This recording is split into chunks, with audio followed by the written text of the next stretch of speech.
Hi, Miss Paula. Hello, Philadelphia. My name is Cynthia Mahalik, and welcome to my kitchen here in beautiful Newport News, Virginia. Cooking and baking have been lifelong passions of mine starting at a very young age and has been tremendously influenced by my grandmother, who I loved with all my heart and missed so much. In fact, the recipe that I designed for you today, my thyme and lime cream bars, has been inspired by my grandmother's baking. So let's get started!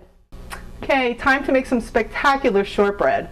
I've already measured out 1.5 cups of flour. We need 1 3/4 altogether. So I basically keep my flour in a big container like this, and then I can just take out what I need, and I like to just, fluff it just like that so that it aerates just enough, which is perfect. And then I just take spatula, and then that's the perfect 1 3/4. I think I had mentioned that this recipe is 100% original. Out of this brain, what can I tell you? But it is a variation of a recipe that I'm very well known for, which are my lemon bars.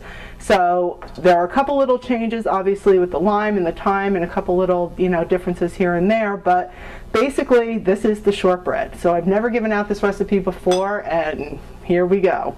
Okay, the next thing that we're going to need is 1/4 cup of cornstarch. And if you were ever played that game as a kid where you put the cornstarch in the water and you start mixing it up and you feel that silky feeling, that's exactly the texture that this is going to add to our shortbread. It's going to give that silky bite that we really, really love.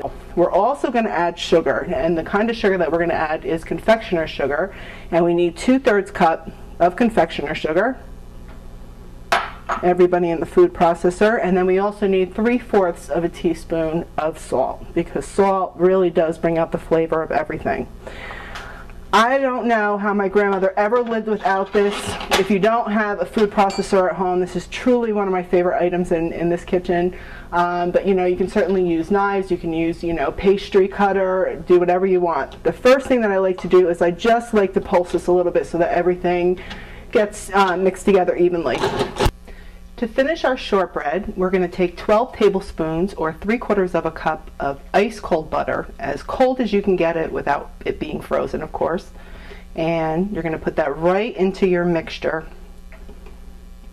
Perfect. And I really want you to see what this looks like.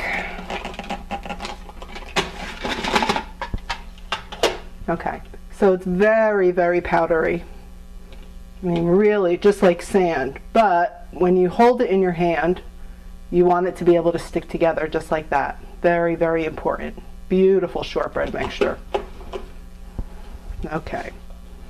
The next thing that I did was I took a 1/4 sheet pan and I sprayed it all down with Pam. Then what I did was I fit a piece of parchment paper so that it slightly comes up the sides, if you can see this. Okay, and then I sprayed the top of it again. And what I'm going to do is I'm just going to let this fall inside. And we're going to play with it very zen-like.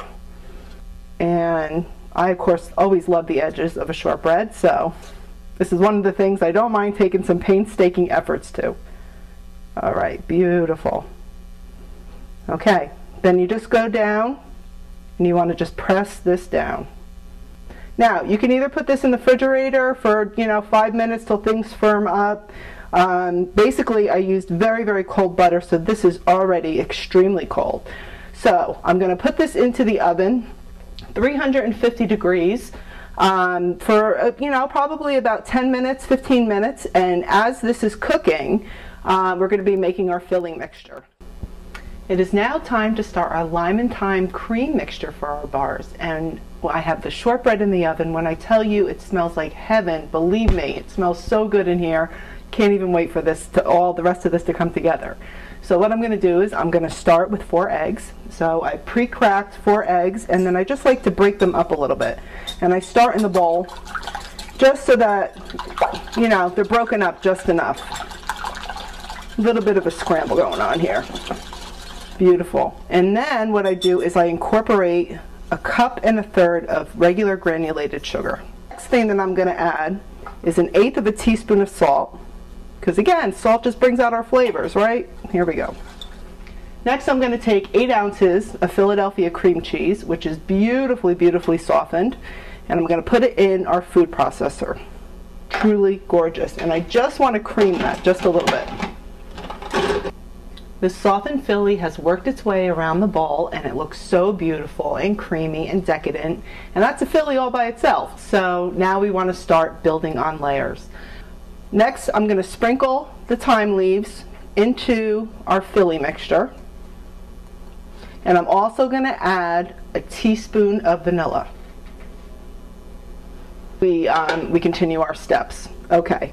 The next thing that I'm going to add is our egg and sugar mixture. So we just add that in easily.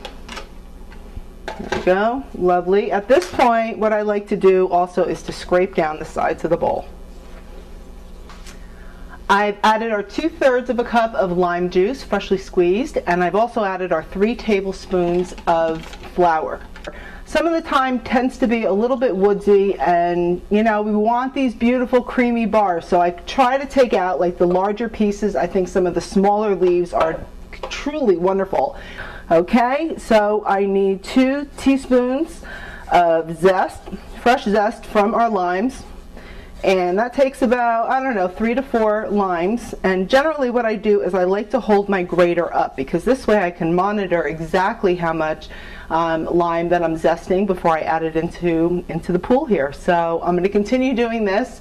I could smell our shortbread. It's ready to come out. I know it's beautiful. I took a little tiny peek. And there's our timer. Okay, perfect timing. See you in a few. Bye. This smells unbelievable. The infusion of our thyme, the Philadelphia cream cheese, the unbelievable lime. Perfect, absolutely perfect. And what I'm going to do is I'm going to put this back in the oven. When we come back, we will be ready to plate.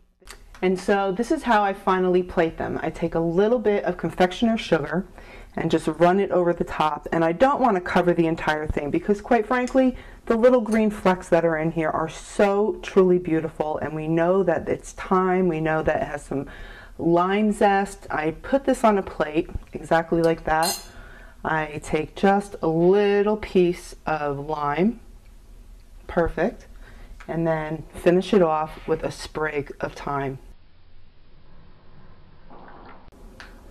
So thank you for joining me. This has been so much fun. I really appreciate you being here. And here's our final plating. This is our lime and thyme cream bars made with Philadelphia cream cheese. I really hope you try this. I know you're going to love it. And thanks for joining me.